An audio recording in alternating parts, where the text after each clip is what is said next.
The stars looked different this far from Earth. Captain Jake Morrison stood at the viewing window of the horizon, watching the blue and silver planet growing larger on the screen. This was Valaria Prime, the homeworld of one of the most powerful empires in the galaxy. Jake was 34 years old. Though he felt older today, he had spent the last 12 years representing Earth in the stars. He had talked to strange creatures, learned impossible languages, and walked on worlds where the sky was purple and the grass grew upside down. But this mission felt different. This one mattered more than all the others. "Captain, we're approaching the orbital palace," said Lieutenant Amy Brooks from behind him. She was his second in command, a sharp woman with quick eyes and a mind that never stopped working. "They're sending us docking coordinates now." Jake turned from the window. "How do I look?" Amy smiled a little. "Like a man about to ask someone to marry him. That nervous? That serious?" Jake adjusted his uniform, the deep blue jacket with Earth's symbol on the shoulder. He had worn this uniform to 100 meetings, but today his hands were not quite steady. Earth needed this agreement. The Valarian Empire controlled 40 star systems. They had minerals that Earth desperately wanted. In return, Earth could offer technology that would help both civilizations. "Tell me again about their customs," Jake said as he walked toward the bridge. Amy followed him, reading from her datapad. "The Valarians live for about 300 years. Their leaders usually rule after they've lived for at least a century. They value age above almost everything else. The older you are, the wiser they think you are. And their queen? Queen Lysara is 26 years old. She took the throne when her mother died unexpectedly 2 years ago. By their standards, she's incredibly young to be ruling." Jake thought about that. 26 was young even by human standards for such responsibility. Do they resent her for being young? The reports say her advisors are all very old, very traditional Valarians. They probably don't trust her judgment completely. Amy looked up from her pad. And they definitely don't trust humans. The horizon glided into the docking bay of the orbital palace. Jake had seen many impressive buildings in space, but this one made him stop and stare. It was massive, built from some kind of crystal that caught the light from the nearby sun and split it into 1,000 colors. Towers reached up and out in impossible directions, defying what Jake knew about physics and engineering. "Beautiful, isn't it?" said Lieutenant Danny Price, the ship's pilot. He was a young man from Texas, with an easy smile and steady hands. "Terrifying," Jake said honestly. "Anything that beautiful usually knows it." They docked, and Jake gathered his small team. Besides Amy, he brought Danny and 2 security officers, Corporal Lisa Hayes and Private Kevin Ross. Lisa was a tall woman who had grown up on Mars, and Kevin was barely 21, fresh from the academy but smart enough to keep his mouth shut when needed. A Valarian escort met them at the airlock. The alien was tall, nearly 7 feet, with pale blue skin that seemed to shimmer slightly in the light. His eyes were large and golden, and when he spoke, his voice sounded like music. "Captain Morrison of Earth. I am Attendant Vorin. The Queen will see you in the throne room. Please, follow me." They walked through halls that seemed to go on forever. The walls were decorated with paintings and tapestries, showing Valarian history. Jake saw images of great battles, ancient ceremonies, and portraits of rulers who stared down with expressions of wisdom and power. He noticed that every ruler in the paintings looked old, with lines on their faces and silver in their hair. "They really do worship age here," Amy whispered beside him. The throne room doors opened, and Jake's breath caught in his throat. The room was enormous, with a ceiling so high, it disappeared into shadows. Columns of that same crystal material lined both sides, and at the far end, sitting on a throne that looked like it had been carved from a single piece of ice, was Queen Lysara. She was young. That was Jake's first thought. By human standards, she would look about 25, with smooth, pale blue skin and long silver hair that fell past her shoulders. She wore robes of deep purple and silver, and on her head sat a crown of crystal that caught the light and threw rainbows across the room. But it was her eyes that struck Jake the hardest. They were golden, like all Valarians. But they held something else. Uncertainty, maybe. Or fear hidden behind layers of royal training. Around her stood her advisors, a dozen ancient Valarians who looked like they had been alive since the beginning of time. Their faces were lined with age. Their movements slow and deliberate. They watched Jake and his team with expressions that ranged from curiosity to clear distrust. "Captain Jake Morrison of Earth," announced Attendant Vorin. "Here, to negotiate. On behalf of the Terran government." Jake walked forward and stopped at the appropriate distance. He had studied Valarian protocol for weeks. He bowed his head respectfully, but not too deeply. Equals, showing respect. Not a servant to a master. "Your Majesty," he said clearly. "On behalf of Earth and all humanity, I thank you for agreeing to meet with us." Queen Lysara looked at him for a long moment. Then she spoke. Her voice younger than Jake expected, but trying hard to sound commanding. "Captain Morrison, we have heard much about your species. Earth is very young, we understand. Your civilization has existed for how long? Our recorded history goes back about 6,000 years, Your Majesty." A murmur went through the advisors. One of them, an ancient male with skin so pale it was almost white, leaned close to the Queen and whispered something.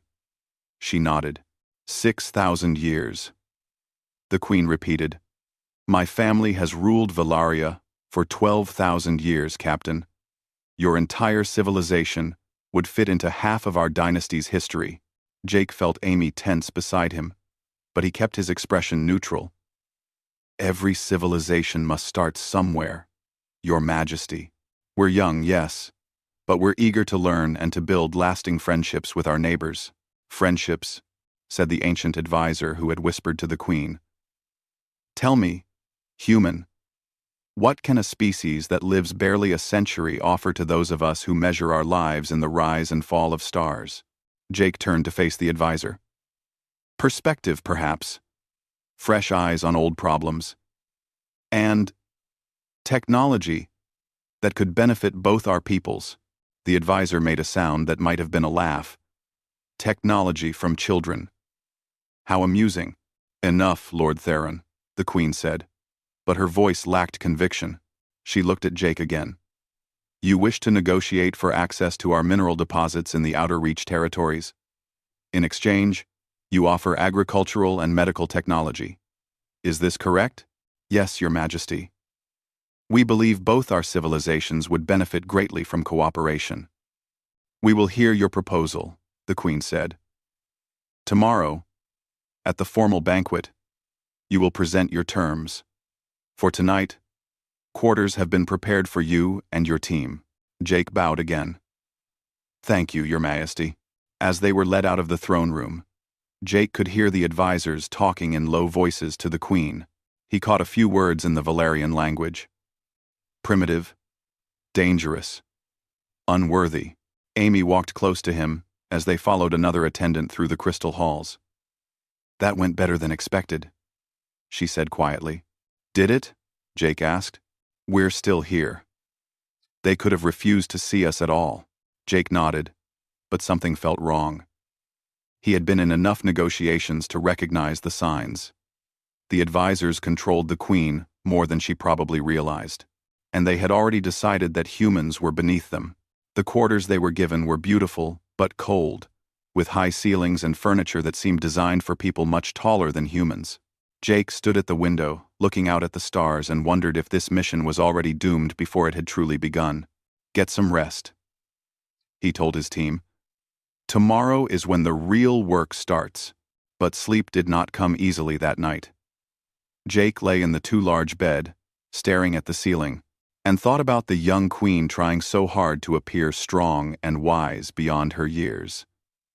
He thought about the ancient advisors, who clearly believed humanity had nothing worthwhile to offer. And he thought about Earth, so far away, counting on him to make this work. Tomorrow would tell if respect could bridge the gap between species, or if some distances were simply too great to cross. The morning came with artificial light that slowly brightened in Jake's quarters. He woke early, as he always did before important meetings. His mind was already working through the presentation he would give, the arguments he would make, the responses to expected objections. Amy knocked on his door an hour later. "Ready to change the galaxy?" she asked with a tired smile. "Ready to try," Jake answered. The negotiation chamber was smaller than the throne room, but no less impressive. A long table made of dark wood stretched across the center, surrounded by chairs that looked more like thrones themselves. Queen Lysara sat at the head of the table with Lord Theron and 3 other advisors flanking her. Their faces showed no emotion as Jake and his team entered. "Captain Morrison," the Queen said, "please, present your proposal." Jake stood and activated the holographic display he had brought. Images appeared in the air above the table, showing Earth's agricultural systems, medical facilities, and the results of recent research. "Your Majesty, honored advisors," Jake began. "Our medical advances have extended human lifespans and virtually eliminated many diseases. We believe these technologies could be valuable to the Valerian Empire, particularly in your frontier colonies." Lord Theron leaned forward slightly. "And in exchange, you want access to our crystalline mineral deposits in the Outer Reach. Minerals that are among the rarest in the galaxy." "Yes," Jake said simply. "We're proposing a fair exchange, our technology for access to resources we need." One of the other advisors, a female with sharp features, spoke up. "Your medical technology extends human lifespans. How long do your people live now, Captain?" "With our current advances, humans can live to about 120 years. The advisors exchanged glances. The female advisor continued. "We Valerians live for 300 years naturally. What could your medicine possibly offer us?" Jake had anticipated this. "Our research focuses on cellular regeneration and disease prevention through different methods than Valerian medicine. Combined with your existing knowledge, we believe we could extend Valerian lifespans even further, perhaps to 400 years or more." This caused a stir among the advisors. They began whispering among themselves in their musical language. Jake caught Amy's eye, and she gave him a small nod. He had their attention, but Queen Lysara held up her hand for silence. "These are interesting claims, Captain. But claims are not proof. How do we know your technology works as you say?" "We've brought data, test results, and we're willing to demonstrate any of our systems under your supervision," Jake replied. "We understand that trust must be built over time." "Time," Lord Theron said, and there was something unpleasant in his voice. "Yes.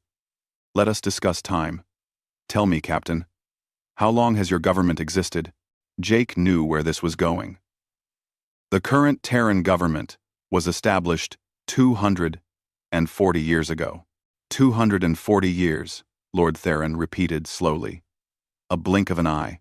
Barely long enough for a Valerian to reach middle age. And you expect us to enter long-term agreements with such a young, unstable civilization?" "Our government may be young, but it has proven stable and reliable," Jake said, keeping his voice calm. "We've honored every agreement we've made with other species. We have no history of breaking treaties." "You have no history at all," another advisor interjected. "That is the point." The negotiations continued for hours. Jake presented evidence, answered questions, and made his case as best he could. But he could feel the wall he was hitting. The advisors had made up their minds before he ever entered the room. They saw humanity as children playing at diplomacy. Queen Lysara listened but said little. Jake watched her carefully and saw the conflict in her eyes.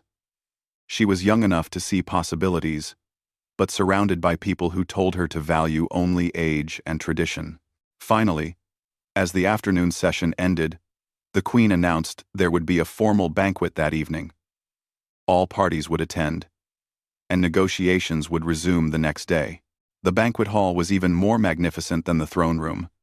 Long tables were arranged in a U-shape, covered with foods Jake had never seen before. Valerian nobles filled the seats, all dressed in elaborate robes of silver and purple. Musicians played instruments that seemed to make the air itself vibrate with harmony. Jake and his team were seated at the base of the U, clearly positioned as the least important guests. The Queen sat at the head table, elevated above everyone else, with her advisors close by. The food was strange but not unpleasant. Jake tried various dishes while making polite conversation with the Valerians, seated near him.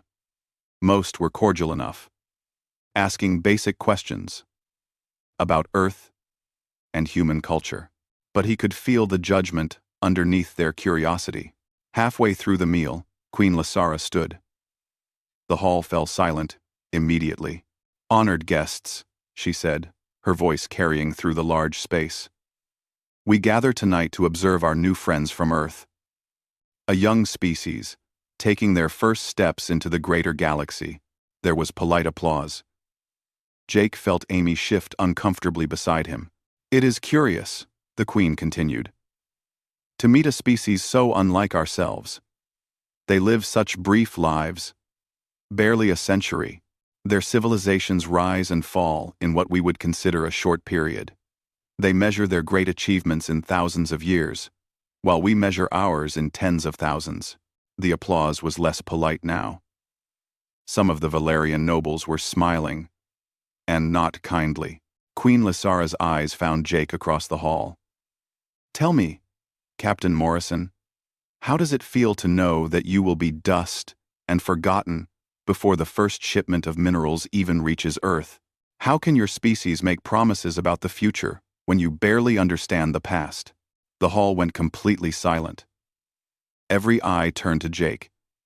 He felt his team tense around him, waiting to see how he would respond. Jake stood slowly. He looked at the young queen, at the ancient advisors smiling behind her, at the hall full of nobles who thought themselves superior simply because they lived longer. "Your Majesty," he said calmly, "you're right that humans have shorter lives than Valarians, but our institutions outlive us. Our governments, our treaties, our promises, these continue long after individuals die. Earth has maintained agreements for centuries. We honor the commitments our ancestors made." Lord Theron laughed, actually laughed, from his place beside the Queen. "Centuries? You speak of centuries as if they mean something," Jake continued, still calm. "I understand that by your standards, we are very young. But age doesn't automatically grant wisdom, Your Majesty, and youth doesn't necessarily mean foolishness." Queen Lysara's expression hardened. She was not used to being contradicted, especially not in front of her entire court. "Captain Morrison," she said, her voice cold now, "let me be clear. Your species has existed for barely longer than a Valerian childhood. You have no great works that will stand the test of time. No ancient wisdom. No deep understanding of the galaxy." She paused, and Jake saw the influence of her advisors in every word she spoke next. "My family has ruled this empire since before your species had written language. We have built wonders you cannot imagine, and survived crises that would have destroyed lesser civilizations." She gestured broadly at the hall. "And you come here, to our home, asking us to trade our precious resources for your untested technology.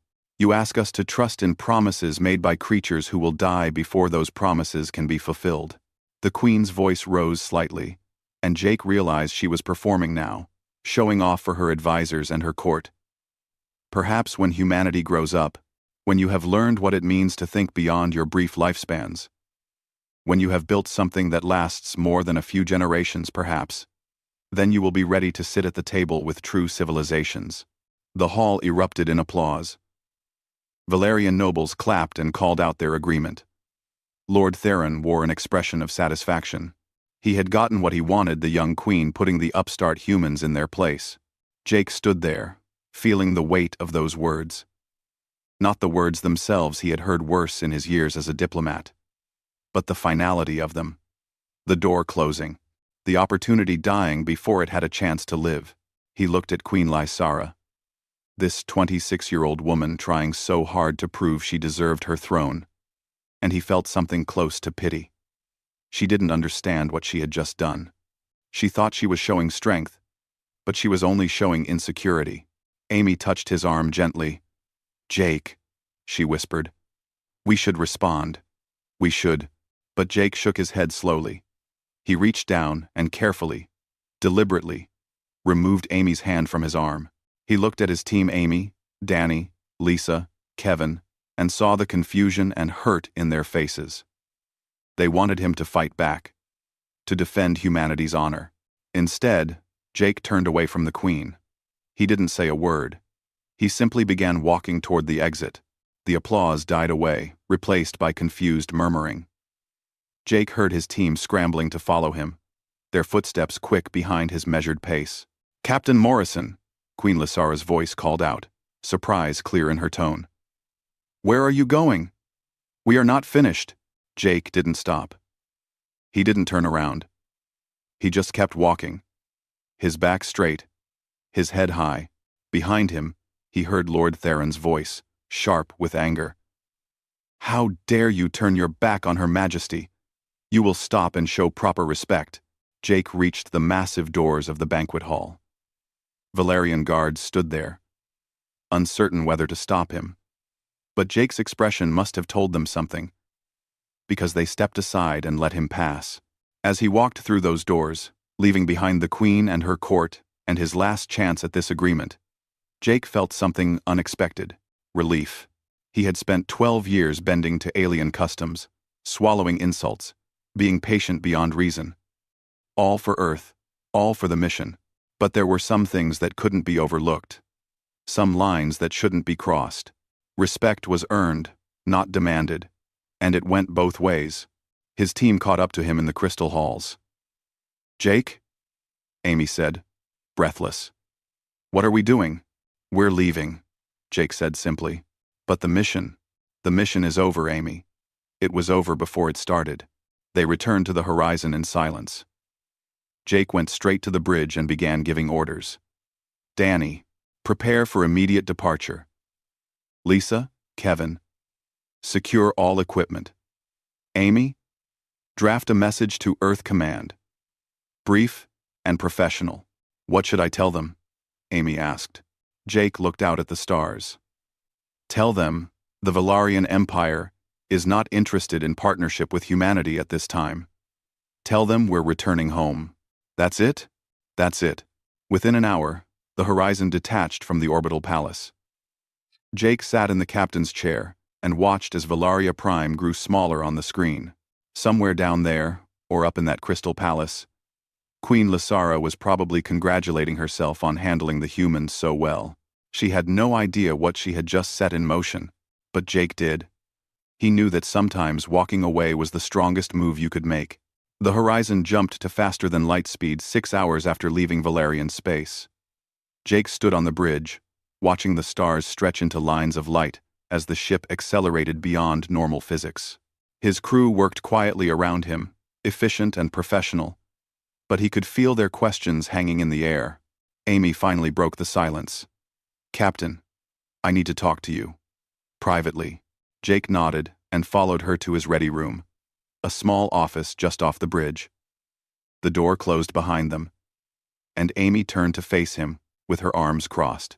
"Are you going to tell me what just happened back there?" she asked. "I think it was pretty clear.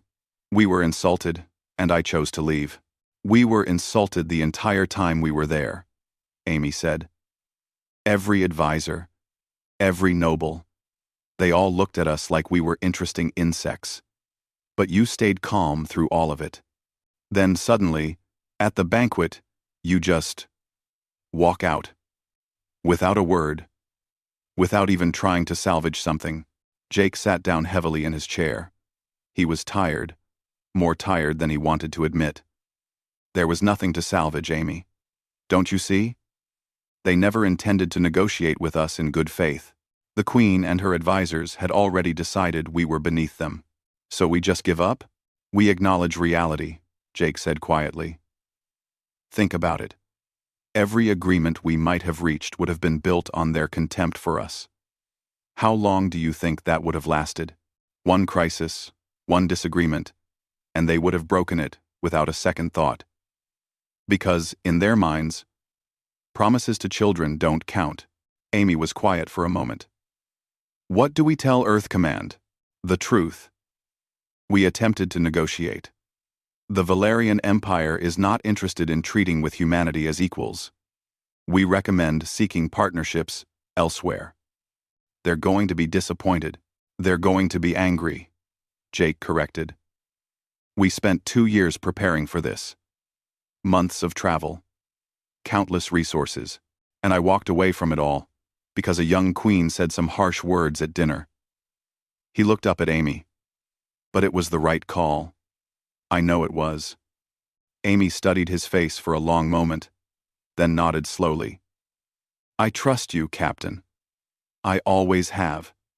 But I hope you're ready to explain this to people who won't be as understanding.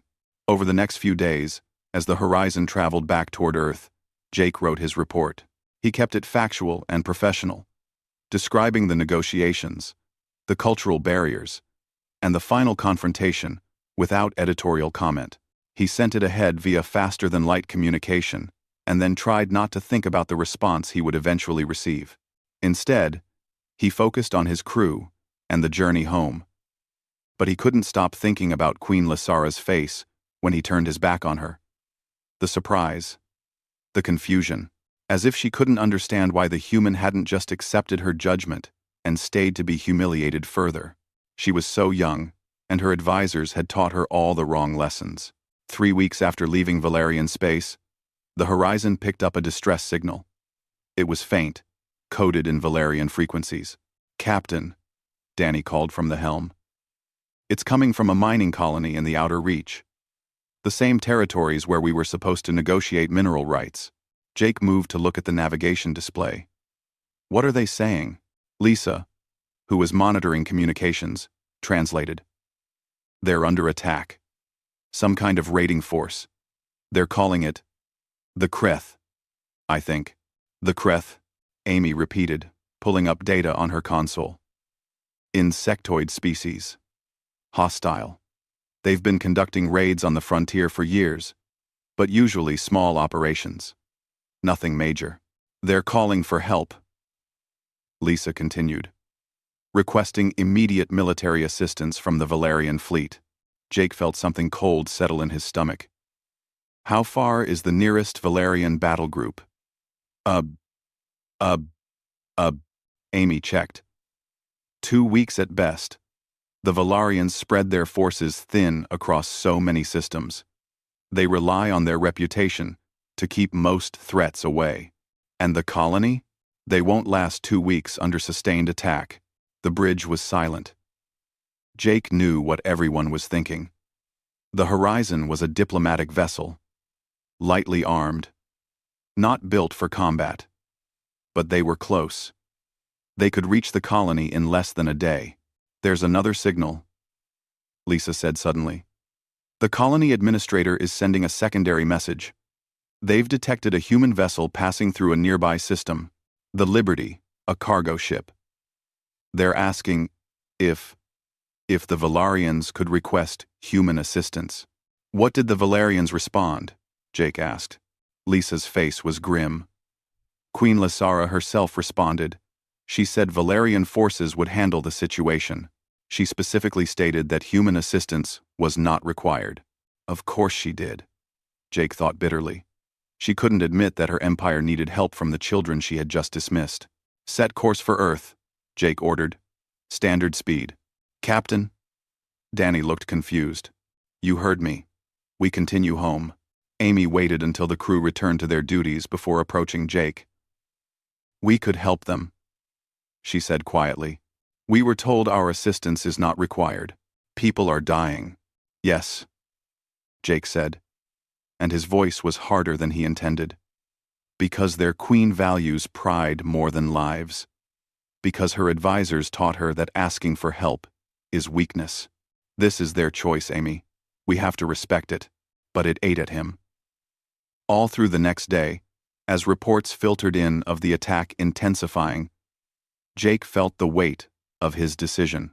The Liberty had apparently ignored the Valerian refusal and moved to help. But one cargo ship couldn't stand against a Kreeth raiding force.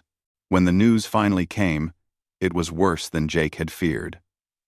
The colony had held for 8 days before the Valerian fleet arrived. By then, hundreds of Valerians were dead or captured. The colony infrastructure was destroyed. The Liberty had been badly damaged, trying to defend the civilians.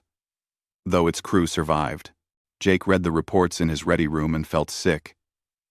He had been right that walking away from the Valerian negotiations was the correct choice. But being right didn't make him feel any better about the cost. The Horizon reached Earth 3 weeks later.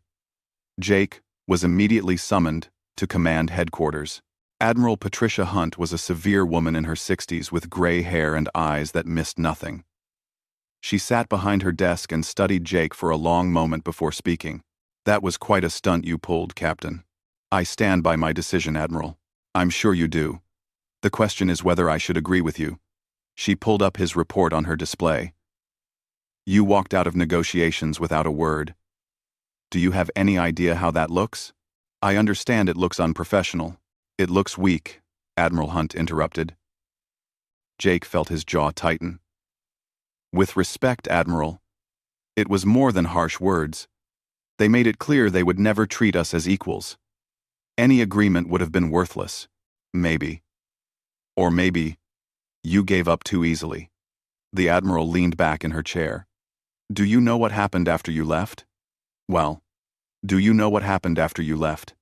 Do you know what happened after you left? I heard about the colony attack. Not just that. The Talon Confederacy has been watching how the Valarians treated us. They reached out 3 days ago. They want to open formal negotiations with Earth." Jake blinked in surprise. The Talon Confederacy was a coalition of smaller civilizations, not as powerful as the Valerian Empire but influential in their own right. "Why?" he asked. Admiral Hunt smiled slightly. "According to their message, they were impressed that humanity walked away from disrespect rather than accepting it for economic gain. They said it showed character." She paused. "They also mentioned that several of their member species have had similar experiences with the Valarians over the years. So our failure with Valaria opened a door with the Talons? It appears so. We're sending a team to their space next month." The Admiral's expression became more serious. "But here's the thing, Morrison. The Talons control trade routes that bypass Valerian space entirely. If we establish good relations with them, we get access to many of the same resources we wanted from Valaria, plus new markets for our technology." Jake processed this information. "The Valerians won't like that." "No, they won't. Reports indicate that Queen Lysara's position has become more difficult since the colony attack. Her people are questioning why she refused human help. Some are even questioning why she insulted us in the first place." Admiral Hunt studied Jake carefully. "You may have started something bigger than you realized." Over the next few weeks, Jake watched as the political situation evolved. Earth did indeed sign preliminary agreements with the Talon Confederacy. Human ships began exploring new routes through Talon space. The agricultural and medical technology that the Valerians had dismissed was welcomed enthusiastically by the Talon species. And then, Jake received an unexpected message. It was from the Valarian Empire. Addressed personally to him.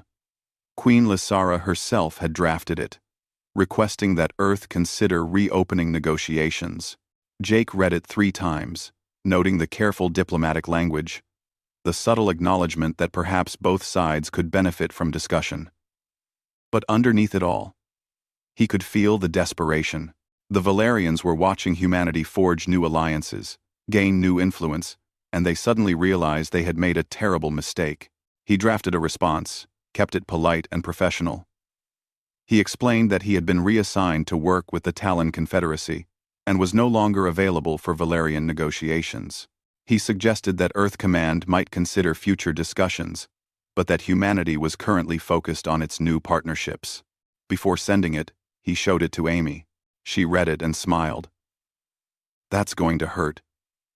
"It's the truth," It's revenge dressed up as diplomacy. Jake shook his head. It's not revenge. It's consequences. They need to understand that respect matters. That how you treat people has results. He looked at the message again. Maybe in a few years, when they've learned that lesson, we can try again. But not now. Not while they still think they can dismiss us when convenient and call us back when useful. Amy nodded slowly. You know, when you walked out of that banquet without saying a word, I thought maybe you'd made a mistake. But now, I see what you were doing. What was I doing? Teaching them that silence can be louder than any words. Jake sent the message and tried to move forward. He prepared for his new assignment with the Talons, studied their cultures and customs, and tried not to think about a young queen learning hard lessons about leadership. But sometimes, late at night, he wondered if Lysara understood yet. Did she realize that the problem wasn't humanity's age or inexperience? The problem was that she had confused age with wisdom, tradition with truth, and pride with strength. Those were mistakes that every civilization had to learn eventually. The Valarians were just learning them now. 2 months after Jake left Valarian space, the galaxy began to shift in ways no one had predicted. The Kreeth attacks didn't stop with the mining colony. They continued, growing bolder with each raid.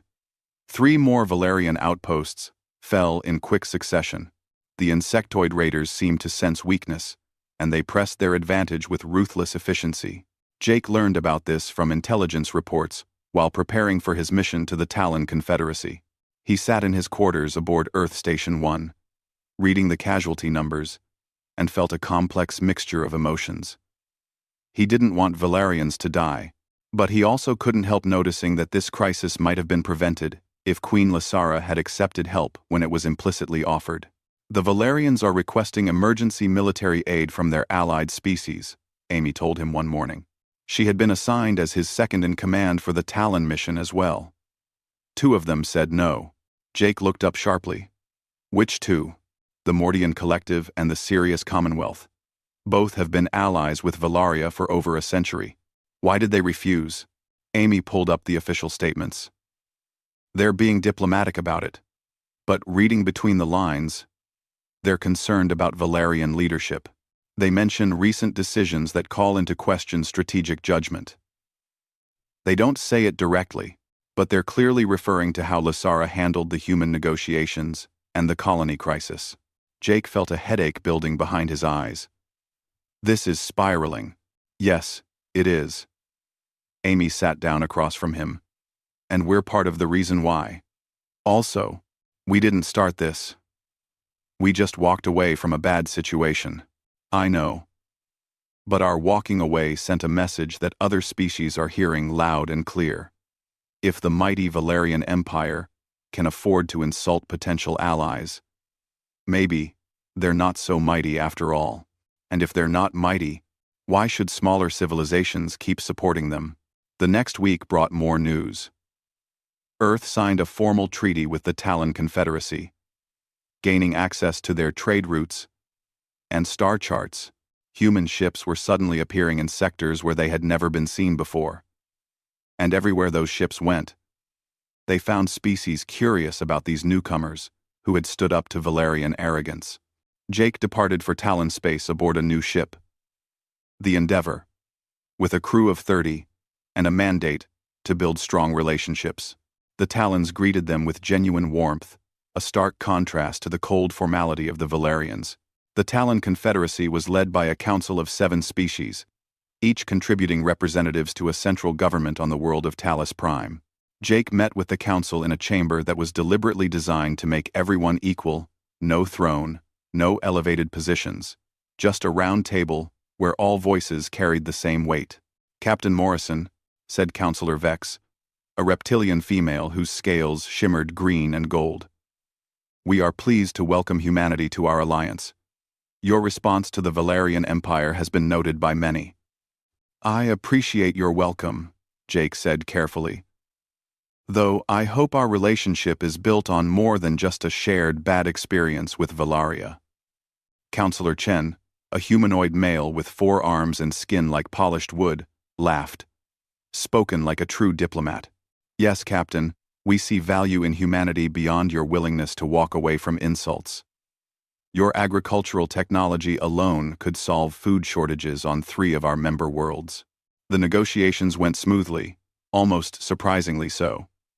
The Talons were professional, respectful, and genuinely interested in what Earth had to offer. They asked tough questions, but listened to the answers. They raised concerns but worked to find solutions. It was everything the Valerian negotiations should have been.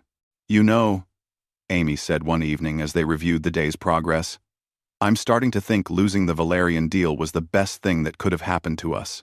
How do you figure? Look at what we've gained. Access to 7 civilizations instead of 1. Trade routes that connect half the sector. And partners who actually respect us. She smiled. All because you walked out of a dinner party. But the situation in Valarian space continued to deteriorate. The Kreeth launched their largest attack yet, hitting a major colony world called Valaria 7. The planet was home to 2 million Valarians and served as a strategic manufacturing center for the Empire. The defenders held out for 3 weeks before the Valarian fleet arrived in force. By then, the damage was catastrophic. A quarter of the population was dead or missing. The manufacturing facilities were destroyed. And worst of all, in Givnus Sarm, the Kreeth had captured several advanced Valarian warships that had been under construction. Jake heard about it through official channels, but also through something unexpected. A personal message from one of the Valarian nobles he had met during his ill-fated visit. Lord Kelvin, a younger noble who had been polite if reserved during Jake's time at the palace, sent an encrypted communication. Captain Morrison, the message began, and Jake could hear the strain in Kelvin's voice, even through the recording. I hope this message finds you well. I am reaching out personally, not as an official representative of the Empire, but as someone who fears for my people's future. The attacks continue. Our fleet is stretched too thin. Our allies are abandoning us. And our queen, Kelvin paused, choosing his words carefully. Our queen is very young and listens too much to advisors who cling to the old ways.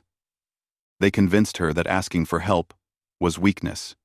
Now we are paying the price for that pride. I do not expect you to help us. I understand why you left.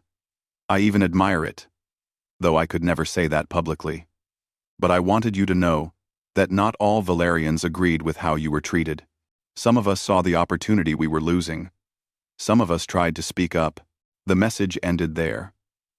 Jake sat in silence for a long time, thinking about Lord Kelvin and others like him. Trapped in a system that valued tradition over wisdom, he didn't respond. There was nothing he could say that would help. Meanwhile, Earth's influence continued to grow. The Talon Confederacy introduced human diplomats to other species in their network. Trade agreements multiplied. Human technology spread to worlds that had never even heard of Earth 6 months ago. Admiral Hunt called Jake with an update. The Valarians have made 3 more attempts to reopen negotiations with us. Each time, more desperate than the last. What did Command tell them? That we're currently focused on our partnership with the Talon Confederacy. That perhaps in the future, when circumstances are more favorable, we might discuss possibilities.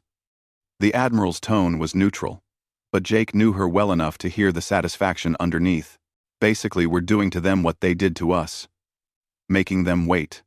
Making them wonder if we'll ever come back to the table. Do you think we will? Jake asked. Eventually, maybe. But not until they've learned their lesson. Not until they understand that respect is earned, not demanded. Admiral Hunt paused. How are things going with the Talons? Excellent. We've finalized the agricultural technology transfer. 3 of their worlds will begin implementing our systems next month. In exchange, we're getting access to their medical research on longevity treatments. Longevity treatments? The Admiral's interest was clear. Yes, the Talons have been working on genetic therapies that could extend human lifespans to 200 years or more.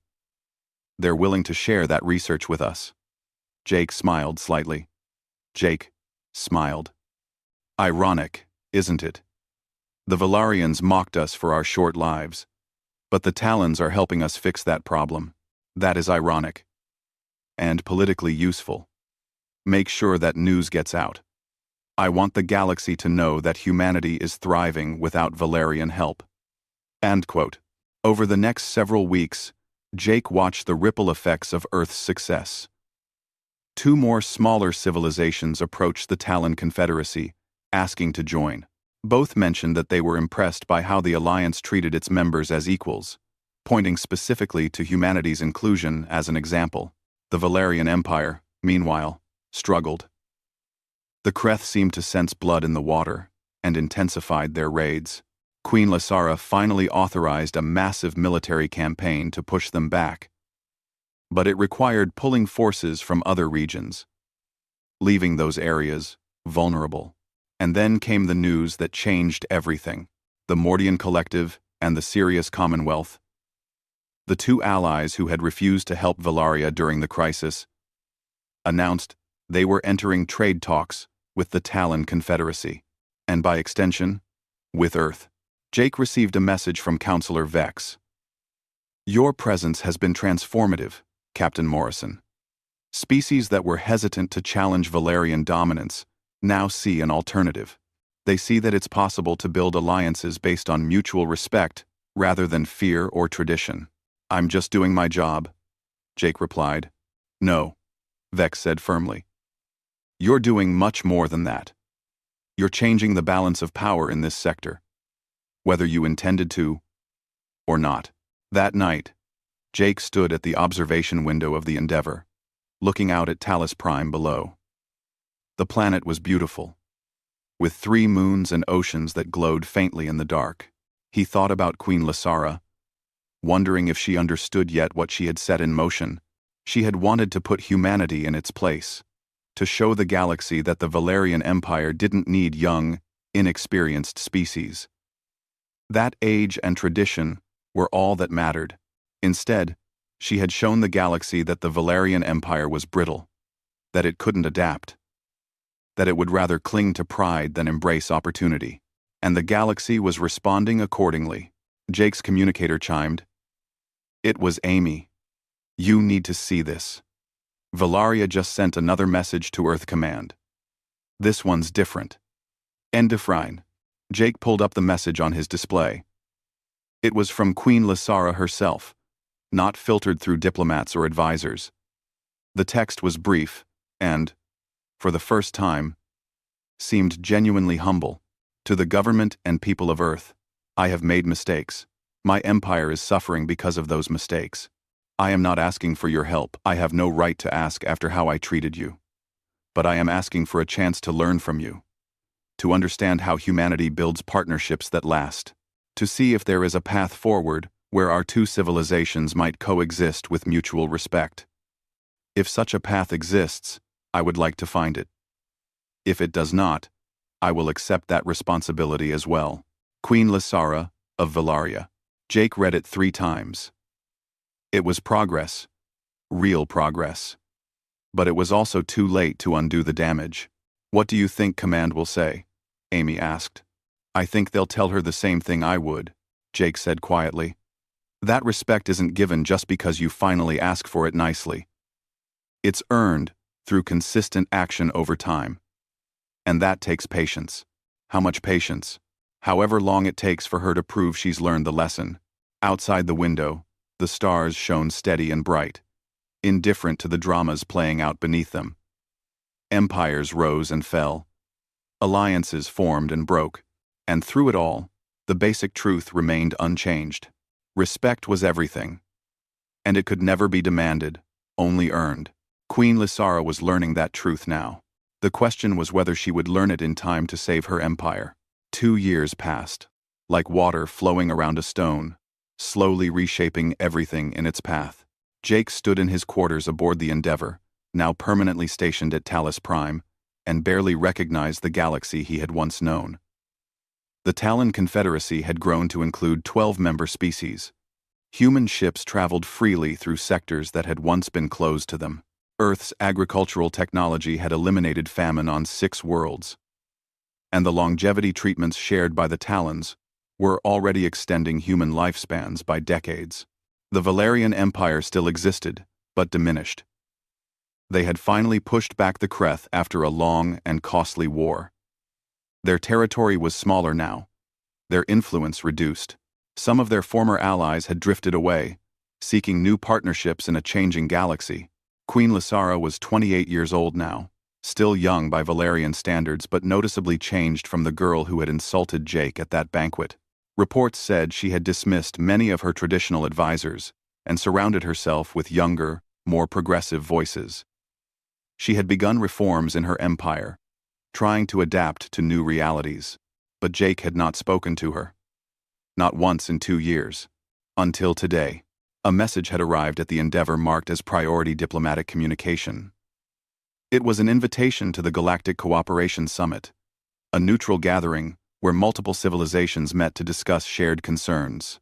The summit was being held this year on Station Unity, a massive space station that belonged to no single species, and Queen Lysara would be there.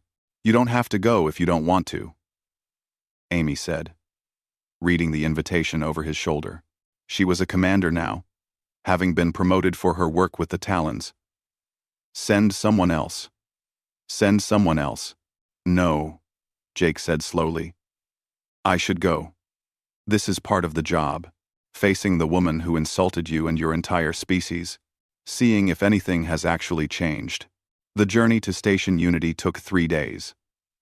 Jake spent most of that time preparing, reading reports about the current state of Valerian affairs, studying the reforms Lysara had implemented. On paper, it looked impressive. She had opened new trade routes, established more equitable agreements with smaller species, and even publicly apologized for past arrogance. But words on paper were easy. Jake wanted to see the truth behind them. Station Unity was enormous. A city in space with docking bays for 1,000 ships and facilities to house tens of thousands of delegates. Jake had been to many diplomatic events, but this one felt different. There was an energy to it, a sense of the galaxy coming together to shape its future. The Talon delegation welcomed him warmly. Counselor Vex embraced him in the Talon fashion, pressing her scaled forehead to his. "Our friend and partner," she said with genuine affection. "Come.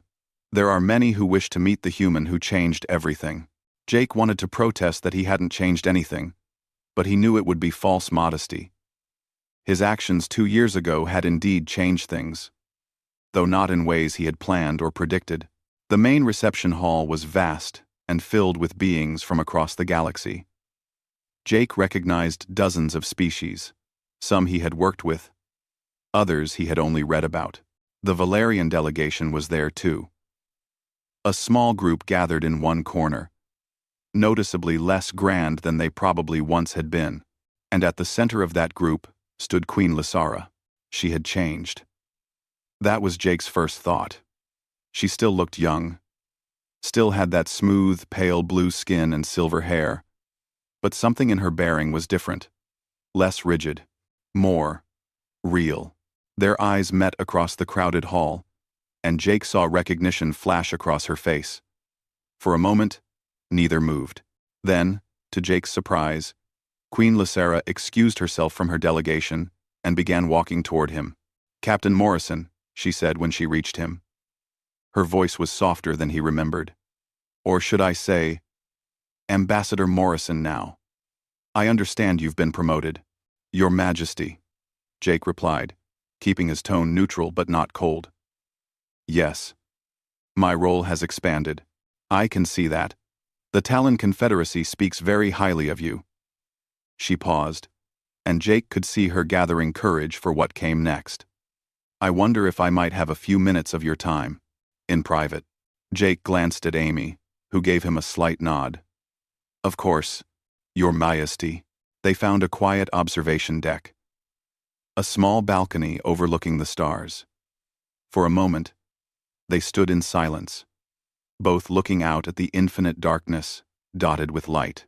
"I've wanted to speak with you for a long time," Lysara said finally. "But I didn't know what to say. I still don't. Really." Sometimes simple words are best, Jake offered. Then I'll use simple words. I was wrong. About you, about humanity, about what strength means, and where wisdom comes from. She turned to face him directly. I was 26 years old, terrified that I wasn't ready to rule, and I let ancient advisors convince me that cruelty was confidence, that putting you down would make me seem strong. And did it? Jake asked quietly. For about an hour. Her laugh was bitter. Then, you walked away without a word, and I realized I had made a terrible mistake. But by then, it was too late to call you back. You could have sent a message. I tried, multiple times. But every apology I drafted seemed hollow. How do you apologize for questioning someone's entire civilization, for mocking their lifespan, their achievements, their worth? She shook her head. Words felt meaningless after what I had done. Jake studied her face, looking for signs of manipulation or political theater. But all he saw was genuine regret. Your Majesty. Lysera, she interrupted. Please. I think we're past the need for constant formality. Lysara, Jake amended. Why are you telling me this now? What do you want from this conversation? I don't want anything, she said, and Jake believed her. I'm not asking Earth to reopen negotiations. I'm not asking for another chance at partnership. I know that my actions have consequences, and I'm living with them. She looked back out at the stars. I'm telling you this because you deserve to hear it. Because you were right to walk away. Because everything that happened to my empire afterward was something I needed to learn. What did you learn? Lysara was quiet for a long moment. I learned that my advisors were wrong about almost everything. That age doesn't guarantee wisdom. Sometimes it just means you've been making the same mistakes for longer. I learned that respect can't be demanded or inherited. It has to be earned through actions. Every single day. She smiled. Sadly. I learned that sometimes the youngest person in the room is the one with the clearest vision, because they haven't learned to stop seeing possibilities yet. You've made changes, Jake said. I've read the reports. The reforms you've implemented. The new agreements. Too little? Too late? Lysara said. But I had to try. My empire is smaller now. Less powerful. We're no longer the dominant force we once were. But maybe that's not such a bad thing. Maybe we needed to be humbled before we could learn to be better. Jake turned to face her fully. Anything. That night at the banquet, when you said those things about humanity, did you believe them? Or were you just performing for your court? Lysara considered the question carefully. Both, I think. But part of me was also just scared and trying to prove myself to people who expected me to fail. She met his eyes. The worst part is that I knew, even as I was saying those words, that I was making a mistake. I could feel it, but I was too proud to stop. No. We all make mistakes, Jake said. Yes. But not all mistakes cost lives. Not all mistakes weaken an empire and break alliances that took centuries to build. Lysara's voice cracked slightly. Do you know what the hardest part has been? Watching my people suffer because of my arrogance. Seeing young Valerians die in a war that might have been prevented if I had accepted your help, or at least not driven you away. The Kreeth War would have happened regardless, Jake said gently. And your fleet did eventually win. But at what cost? How many lives were lost because I refused to even consider human assistance? How many colonies fell before I finally learned that pride is a luxury civilizations can't afford? They stood in silence again, but it was a different kind of silence now. Less awkward, more contemplative. What will you do now? Jake asked.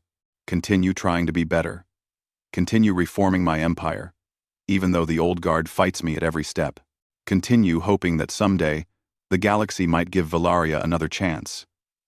She looked at him with something like hope in her golden eyes. And maybe if Earth ever decides to reconsider negotiations, we might build something real. Something based on actual respect instead of empty tradition. That's not my decision to make anymore, Jake said. I'm focused on the Talon Confederacy now. I know, and I've seen what you've built with them. It's remarkable, Jake. You've created something that my empire, with all its age and power, could never achieve. Real partnership. Real cooperation. Species working together because they want to, not because they're afraid of what happens if they don't. She paused, then added quietly. You showed me what strength actually looks like. Not the false strength of putting others down, but the real strength of walking away from disrespect, of knowing your worth, and not accepting less than you deserve. Jake felt something shift inside him.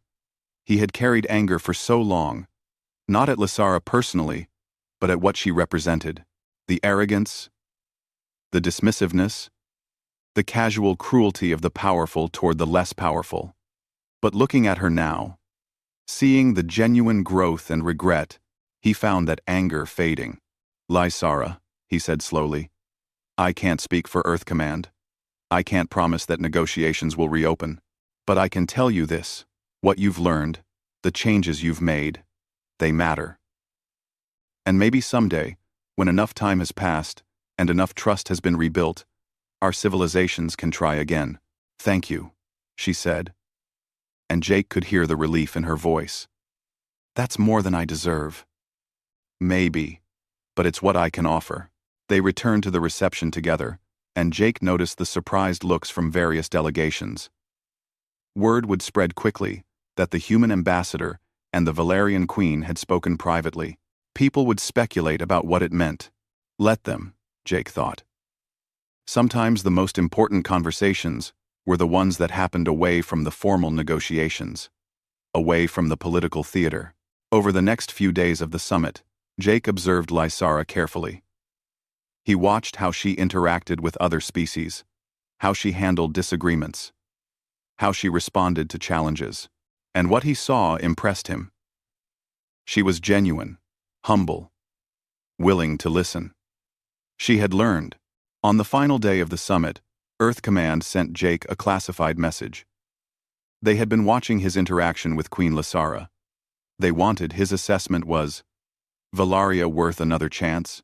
Jake sat in his quarters for a long time, thinking about how to answer. Finally, he began typing. Valaria has changed. But the changes are recent and still fragile. Queen Lysara has demonstrated genuine growth and sincere regret for past actions. However, I recommend we do not rush to reopen negotiations. Let more time pass. Let the Valarians prove through consistent action that their reforms are lasting. In my assessment, eventual reconciliation is possible, but it must happen on terms of true equality, with both sides approaching as partners rather than the superior and inferior dynamic the Valarians once insisted upon. I recommend we continue building our partnerships with the Talon Confederacy and others while leaving the door open for future discussions with Valaria. When both civilizations are ready, and only when both are ready, we can explore what mutual cooperation might look like. Respect is earned over time, not granted in a moment. The Valarians are learning that lesson. Let's make sure they learn it completely before we test whether the lesson took. He sent the message and felt at peace with it. That evening, there was a final reception. Jake was talking with Counselor Vex when Lysara approached again, this time with her small delegation. Ambassador Morrison, she said formally, I wanted to thank you for your time during this summit, and to say that Valaria looks forward to the day when our civilizations might work together again. However long that takes. 10 lime. Jake nodded. As do we, Your Majesty. As she walked away, Amy appeared at his elbow. That went better than I expected. She's learned, Jake said simply. Do you forgive her? Jake thought about that. I don't know if forgiveness is the right word, but I understand her better now. And understanding is a start. He looked around the reception hall. At species from across the galaxy talking, laughing, working together. 2 years ago, he had walked out of a banquet hall in silence, thinking he had failed. Now he saw that moment as the beginning of something larger than one negotiation. One agreement. One, partnership. Sometimes the strongest thing you could do was walk away. Sometimes teaching by example was more powerful than any words. And sometimes, the people who needed to learn the most were the ones who thought they had nothing left to learn. Queen Lysera had been that person once. Now she was becoming someone different. Someone better. Whether that would be enough to restore what she had lost remained to be seen. But Jake had learned something too. He had learned that respect was indeed a two-way street. That dignity was worth more than any agreement built on contempt, that walking away from the wrong partnership could lead to finding the right ones. The galaxy was vast and full of possibilities. Some doors closed so that others could open, and sometimes, years later, those closed doors might open again, but only if both sides had grown enough to walk through them as equals. Jake raised his glass in a silent toast to that possibility. To growth and change, and the patient work of building a better galaxy. One respectful partnership at a time. The stars shone on, indifferent and eternal, while beneath them, civilizations learned to live together with dignity. And that, Jake thought, was the beginning of true wisdom.